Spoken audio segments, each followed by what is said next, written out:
Вільнюс любить Україну. Інші зовсім умови для білорусів і росіян: англійська, литовська і українська. Російської нема. Литовці, як ніхто, знають, що таке загроза нації. Литва би залюбки створила таку конфедерацію з Україною.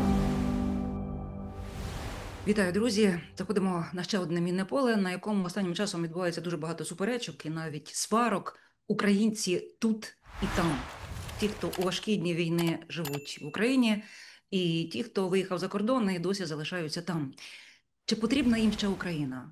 Чи донатять вони на ЗСУ? Чи виходять на акції, нагадуючи, що тут йде війна, і їхніх земляків вбивають? Чи вже просто адаптувалися і займаються своїми справами? Для когось із вас, можливо, це звучить дико, але я зараз цитую такі закиди із соцмереж, які існують. Ми обговорювали це із моєю доброю знайомою і вирішили продовжити цю розмову тут публічно, тому що такі підводні шторми тривають і важливо почути один одного. Отже, знайомтесь, будь ласка. Вікторія Лопатіна, українська журналістка, яка вийшла заміж за литовця задовго до повномасштабного вторгнення. І скільки років ви вже у Вільнюсі живете, Вік? Маєте 8 років. Ти бачила різні часи і багато спілкуєшся з українцями у Литві. Дуже дякую, що ти знайшла час для цієї розмови. Ну, ці закиди ти чула. І коли ми з тобою розмовляли, я звернула увагу, як зачепила тебе іще одна фраза із цих коментів у соцмережах, що, ну добре, ті, хто там за кордоном і не збираються повертатися, це вже така відрізана скипка, треба перестати нервувати з їхнього приводу, хай собі живуть своїм життям. Як ти бачиш це всередині Литви? Ти спілкуєшся з багатьма українцями. Які там настрої? Як ставляться до українців литовці? І чи справді вони приймуть цю думку, що відрізана скипка? Я вітаю наших глядачів і з задоволенням поговорю на цю тему, бо вона мені близька. Дійсно, мене обурюють такі вислови щодо українців за кордоном, бо це не співпадає з реальністю зовсім, особливо в Литві. Я буду говорити те, що я бачу в Литві. Ну, по-перше, в Литві дуже важко бути осторонь від ситуації, яка зараз відбувається в Литві, в Україні, тому що всі литовці занурені кожен день. І бути осторонь, коли вся держава нас підтримує не просто це співчуття, а всі 3,5 роки війни це така солідарність з нами, бо литовці, як ніхто, знають, що таке загроза нації, розумієте? І у нас з ними багато спільного в цьому. І тому ця підтримка і ця діяльність волонтерів, те, що відбувається в Литві, ну, ми, українки, там постійно це відчуваємо. По-друге, не знаю, як я от говорила з литовцями щодо цих наративів, що ми не повернемось. Вони кажуть, та ми повернемось одразу, бо всі готові їхати, вони і зараз їздять, багато литовців їздять, волонтерять, і вони не припиняють цього робити, жоден рік війни. Більш за те, я скажу, що стільки литовців, які вивчили вже українську мову, я не знаю більше. Тобто це для мене такий привід вчити теж литовську. Тобто, чесно вам скажу, що при тому, що більшість, наприклад, литовців, які молоді, десь молодь до 40, вони вже не пам'ятають, вони не вчили російську мову, і їм важко українську сприймати. І тим не менш, вони, ті, хто їздять, волонтерять сюди, іноді навіть на перетині кордону їх наші співробітники плутають з українцями, бо така вимова чітка, що вони беруть паспорт литовця і дивуються, що це литовець раз настільки добре розмовляє українською. Про підтримку литовців ми знаємо. Я пам'ятаю, це прекрасне відео «Тролейбуси у Вільнюсі», здається, де має бути вказана адреса, куди він їде, написано «Слава Україні», якщо я не помиляюся. Ні, Вільнюс любить Україну. Вільнюс любить Україну. Це чудово. Ставлення до українців – це класно. До України в цілому, яка бореться за свою незалежність і захищає зараз і Литву в тому числі. Але в різних країнах за 3,5 уже роки війни поволі трохи змінилося ставлення до самих українців, які там живуть. І ми з тобою розмовляли, ти ризикнеш зараз розказати враження литовок, як вони ідентифікують українок і чому тобі сказали, що ти не схожа на українку? наприклад? Ну, це дійсно один з таких дивних моментів для мене був почути від доволі дорослої професійної людини, яка в моєму колі була литовка. Вона каже: ну ти не схожа на українку, ну ще давно до повномасштабної. Чому? Ну, тому що вони всі пишногруді, сало з молоком. Ну, тобто, такі ми в уяві були ще до війни в очах До війни чи литовської зараз? От мені просто цікаво, тому що литовської мене дуже нації. здивувало це. Я це чую іноді і зараз, що не схожа, але це набагато рідше.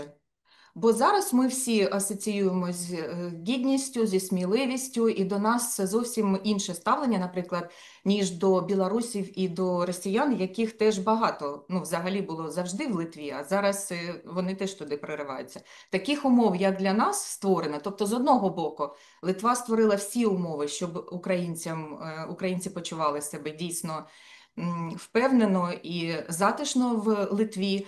А з іншого боку, інші зовсім умови для білорусів і росіян.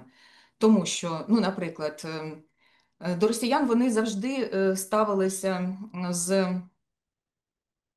зосередженням, тому що більшість росіян, які вже давно навіть живуть в Литві, вони навіть не думають вчити литовську мову. Це на рівні лабадєна і які, оці два слова. Пока, привіт. І це дуже обурює литовців, розумієте? І вони бачать, як українці приїжджають, і ми створюємо бізнеси, ми вчимо литовську на своєму рівні, навіть в стресі. Ми намагаємось віддячити цим вивченням мови литовцям. Тому нема такого взагалі, що ну, Тобто до українців ставляться з повагою з литовців. повагою, Правильно я да, і зрозуміла? постійно. Тобто отримати, наприклад, тимчасове громадянство дуже важко росіянам і білорусам. Це дуже важко. При тому, що от коли почалося повномасштабне, посилилися міграції і депортування білорусів з Литви. Тобто вони дуже прискіпливо, просто купами кожен тиждень депортація, депортація, депортація йде. Це зовсім інші умови. З іншого боку, я чесно скажу, що Литва, напевно, зацікавлена в таких мігрантах, як українці. Тому що, ви ж знаєте, що країни Балтії і Польща, вони не схвалили закон про прийняття мігрантів зі Сходу, коли раніше вся Європа приймала. І тому в цих країнах і більше порядку, і більше захищеності. А в наших мігрантах, да, і це на рівні того, що от ми з тобою почали говорити, завжди говорили, що в Литві по-перше, ніхто не втомлюється від війни. Ця тема постійно звучить. При тому, що я не знаю іншої країни, де б, наприклад, в супермаркетах і на касах самообслуговування було тільки три мови: англійська, литовська і українська. Російської нема. Уточни, Е, будь ласка, це яким чином тільки три мови? Продавці, касири володіють українською? на касах самообслуговування А маю на самообслуговування, увазі. Да, зрозуміло. тобто Мгм. вони Мгм. встановлені на цих терміналах. Те ж саме в музеях, тобто гіди, якщо ти береш аудіогід, то ти можеш взяти англійську, литовську і українську, російської нема. Створені всі умови для того, щоб ми вивчали литовську. І так на державному рівні, наприклад, це безкоштовні курси. Наприклад, я вивчаю литовську в університеті Вільнюському, і це Дивись, бачиш, ми з'їжджаємо постійно в цікавий насправді бік, але в певний бік, як литовці підтримують Україну. А мені ще дуже хотілося б почути від тебе, як від людини, яка занурена у те суспільство і багато спілкується з українками, які виїхали зараз, рятуючи своїх дітей. А що, власне, оця наша українська громада? Тому що литовцям спасибі.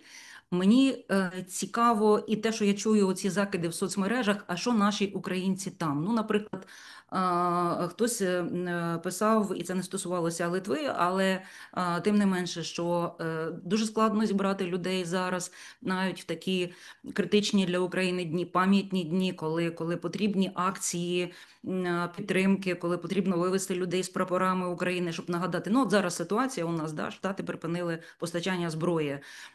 Голос українців мав би бути чутний у світі. Як сама українська громада, чи не втомилася, як налаштовані люди там? Чи збираються повертатися? Ми зараз поговоримо окремо і що потрібно для того, щоб люди захотіли повертатися.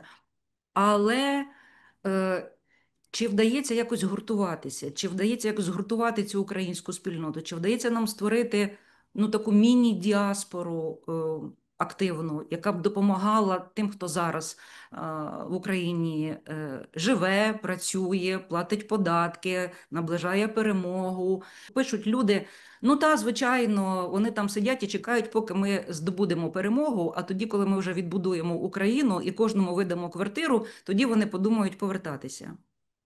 Хоча насправді дуже правильно виїхали за кордон розумні, освічені, активні українці, які не сидять, склавши руки, які починають бізнеси, за які починають боротися європейські країни. Як вони допомагають Україні?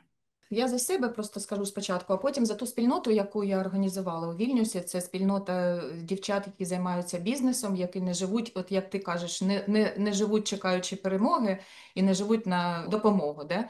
Які живуть і працюють заради того, щоб допомагати саме Україні. Ну, по-перше, мої поїздки в Україну не припинилися, вони стали рідшими завдяки тому, що мої батьки в Литві зараз з Харкова, да?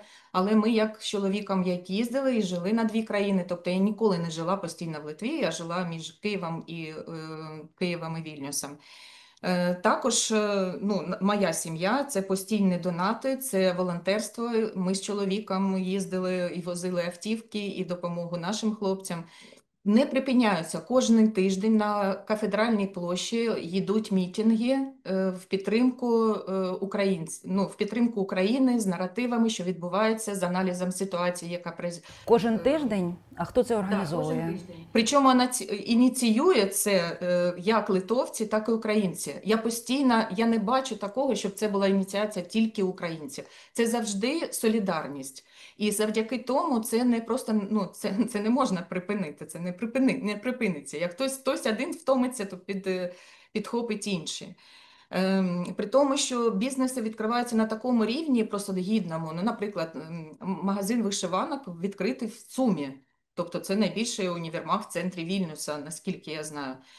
Підтримка на такому рівні, ну я не про підтримку, тому що, ну, наприклад, школи дитячі відкриваються. У Каунасі є школа, вона називається Школа героїв, українських героїв. Тобто, Ага. розумієш, ну як?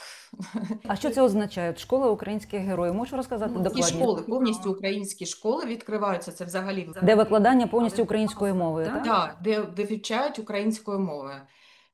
Я бачила, як приїздили на лікування хлопці в Литву в шпиталь, і просто це одномоментно брали під опіку наші дівчата, от які в моєму колі.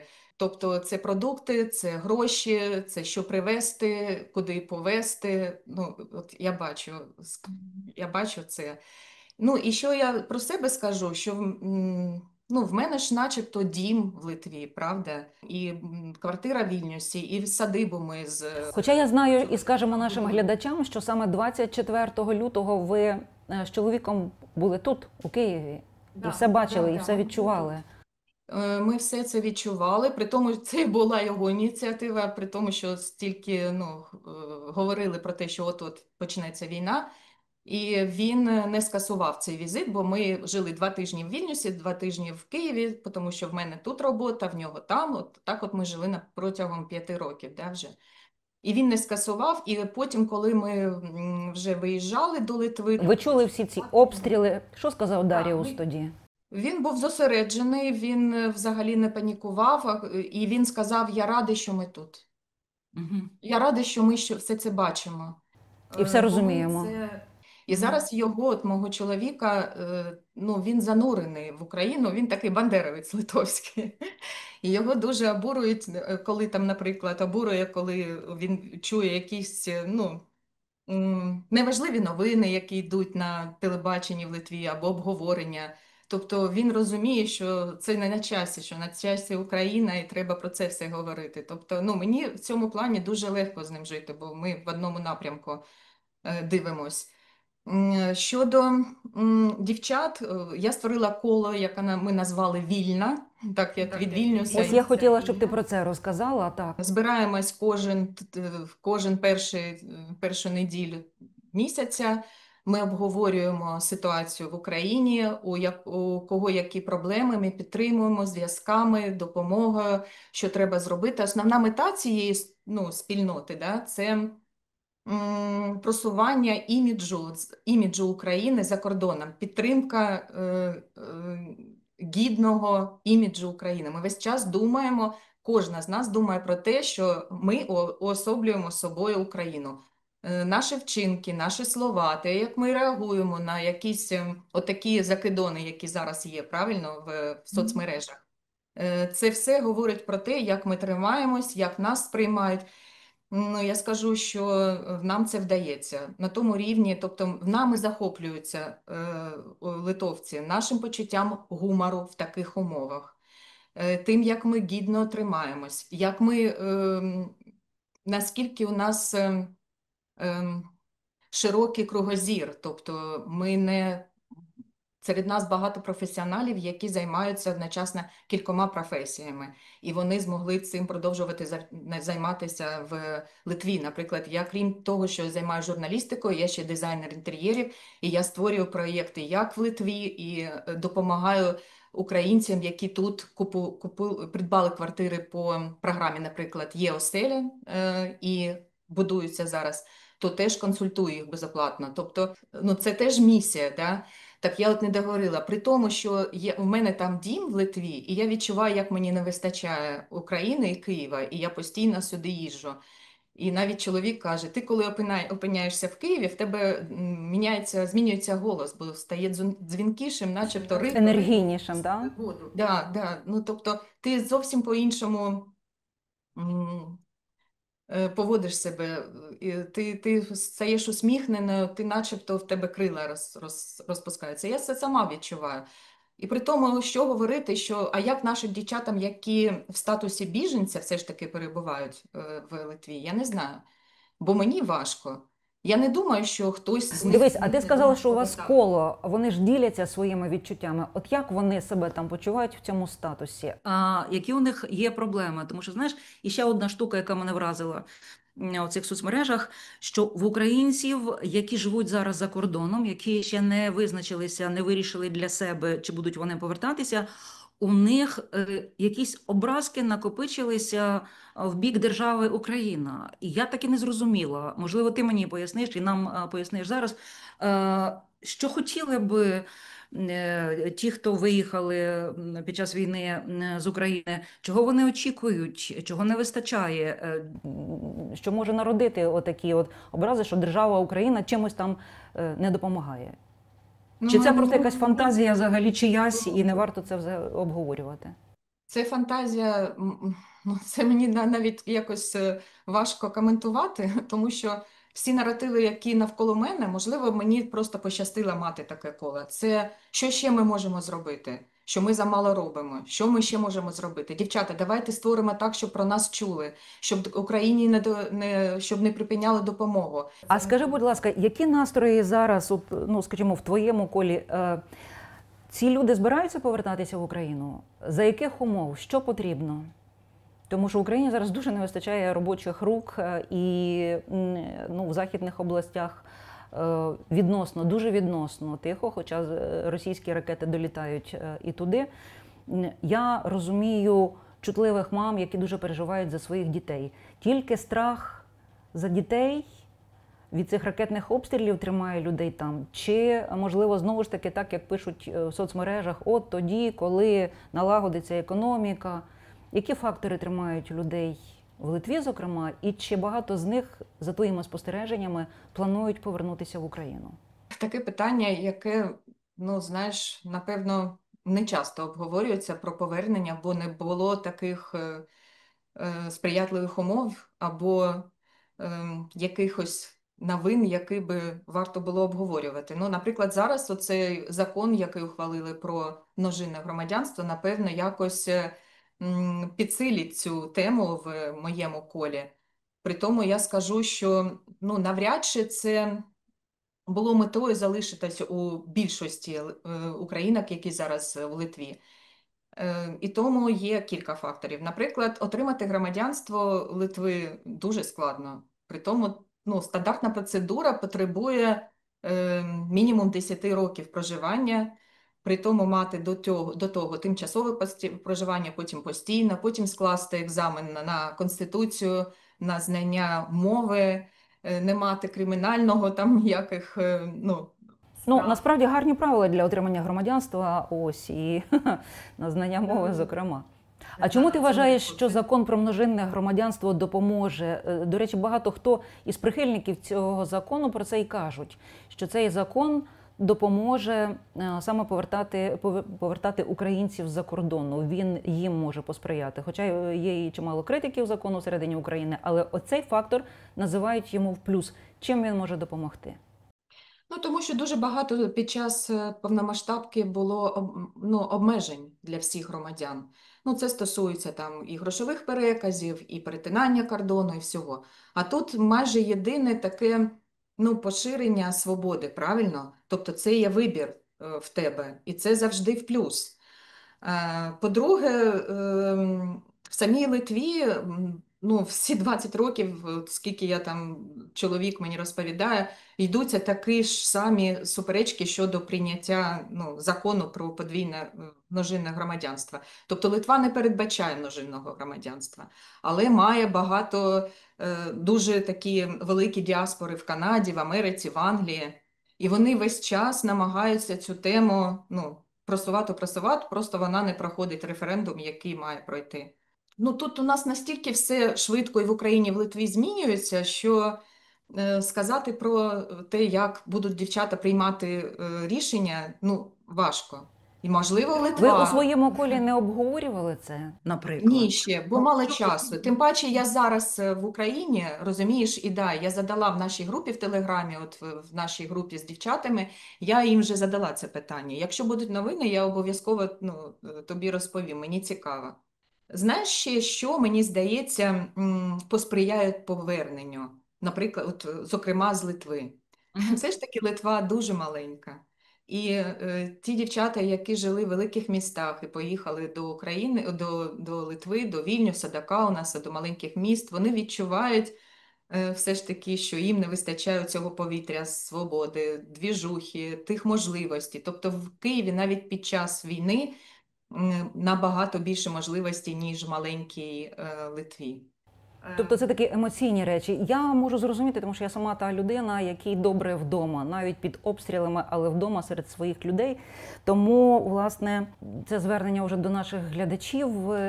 Будь ласка, я знаю, що ви дивитеся YouTube ТСН Тижня з різних країн. Напишіть, будь ласка, з яких країн ви дивитеся і що ви думаєте от про це все, що ми зараз з Вікою обговорюємо. Якщо ви виїхали тимчасово, чи плануєте повернутися? Що для вас є головним фактором для повернення? Як ви себе відчуваєте там в країнах? Буде дуже цікаво почути, почитати ваші коменти. Пишіть, будь ласка. Я розумію, що ми зараз не можемо поставити всі крапки над «і», і, власне, це і не планували, тим більше, що я переглянула спеціальну статистику і зрозуміла, що немає навіть точних даних, скільки людей виїхали з України з початку повномасштабного вторгнення. Це цифра варіюється від 4 мільйонів до 7 мільйонів.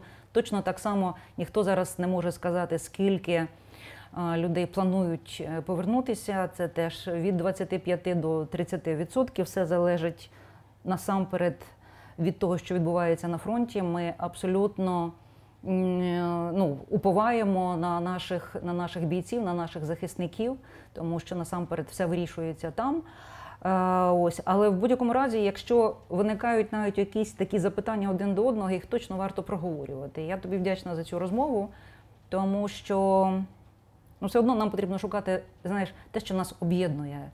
І важко забігати, зазирати наперед. Я розумію, що якась частина українців, яка вже так вкорінюється у ці суспільства, там залишиться, але у нас це буде ще один виклик, як нам не втрачати відчуття єдності, контакту один з одним і допомагати один одному, тому що сильна українська діаспора нам потрібна не менше, ніж мешканцям Ізраїлю їхня сильна єврейська діаспора. Ми зараз на прикладі їхньої там цієї короткої війни переконалися, на яку велику роль можуть зіграти, знаєш, лоббісти, правильні лоббісти, там, умовно кажучи, у Сполучених Штатах. Словом, нам потрібно шукати те, що нас єднає. Згодна? Я дякую навзаєм за розмову. Можливо, додам ще таку цікаву ситуацію, чутки. Це те, що останнім часом лунає в просторі литовських політиків, ну не політиків і не тільки політиків. Я розумію, що це звучить мало ймовірно, але на фоні того, що відбувається між Румунією і Молдовією, да, говорять про створення конфедерації, то я думаю, що не виключно Литва би залюбки створила таку конфедерацію з Україною. Україна б отримала швидкий шлях до ЄС і НАТО. Ти знаєш, я таких чуток іще не чула, і аж в таку геополітику не зазираю, але у будь-якому разі ми вдячні маленькій Литві за те, що вони допомагають зараз в військовому плані тим, чим можуть, ну і тим більше підтримують нас в європейському просторі. За це спасибі. І навіть такими думками і мріями наближають наш вступ в НАТО і в Євросоюз. Да. Дякую за розмову. Спасибі. Тримаємось. Друзі, чекаємо ваших вражень, ваших коментів і будемо продовжувати такі розмови, тому що ми переможемо тоді, коли ми будемо єдині. Дякую вам і до зустрічі. Вікусь, спасибі.